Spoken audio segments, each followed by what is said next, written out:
원자력안전위원회가 어제 고리 원전 1호기를 해체하기로 최종 결정했습니다. 원전을 짓는 것만큼 해체하는 것도 국가적 규모의 미래 먹거리라는데 시장성이 정말 좋은지, 기술적으로 문제는 없는지 신유만 기자와 따져보겠습니다.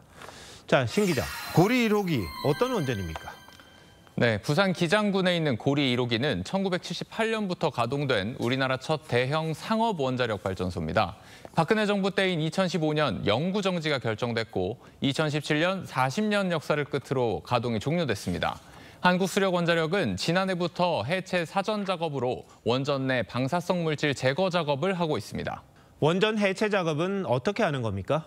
원전이 가동을 멈추면 사용 후 해결료 반출 등의 계획을 세우게 됩니다. 이후 방사성 오염물을 제거하고 시설을 철거하는 데 추가로 6년 정도 걸립니다. 해체 작업을 모두 끝내는 데까지 일반적으로 15년 정도 소요되는데 원안위는 2037년까지 고리 1호기 해체를 마친다는 계획입니다.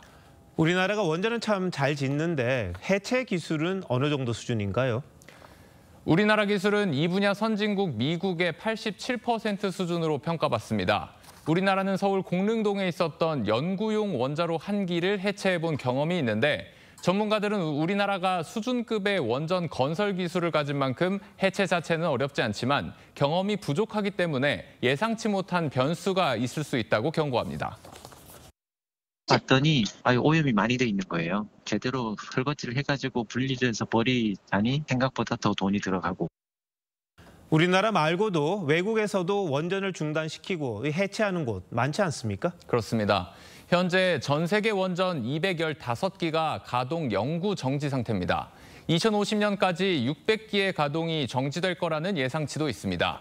해체 시장 규모는 540조 원이 넘을 것으로 추정되는데 한수원은 고리 1호기 해체 경험이 세계 시장 진출에 교두보가 될 것으로 기대하고 있습니다. 그런데 원전을 해체하는 것만이 꼭 정답일까요? 혹시 더 가동할 수 있는 그런 방법은 없습니까? 일례로 미국에서는 2019년부터 가동이 중지됐던 펜실베이니아주 3마일 원전 2호기의 재가동이 결정됐습니다. AI 데이터 센터의 전력량이 폭증하자 마이크로소프트가 원전 재생에 돈을 대고 2028년부터 전기를 20년 독점 공급받기로 한 겁니다. 2조 원 이상 돈이 들어가는데 그 돈을 들여서라도 전기를 급히 구해야 되겠다는 게 지금 미국 빅테크의 입장이기 때문에 이외에도 미국 원전 94기 중 90% 이상이 계속 운전 허가를 받았고 이 중 8기는 사용 연한을 80년까지 연장하기로 했습니다. 40년 가동한 고리 1호기의 2배인 거죠. 이 때문에 해체 원전 시장의 규모가 과대평가됐다는 시각도 있습니다. 여전히 신규 원전 건설 시장도 크죠? 맞습니다. 세계 원자력협회는 2040년까지 107기의 원전이 새로 생길 것으로 예상합니다. 당장 윤석열 정부에서 체코와 맺은 26조 원 규모 원전 수주건이 있죠. 이재명 대통령도 지난 11일 체코 총리와의 통화에서 원전 건설을 계획대로 추진하자는 공감대를 이뤘습니다. 원전 건설과 해체 모두를 아우를 수 있는 이 투트랙 전략이 필요하겠군요. 신 기자, 잘 들었습니다.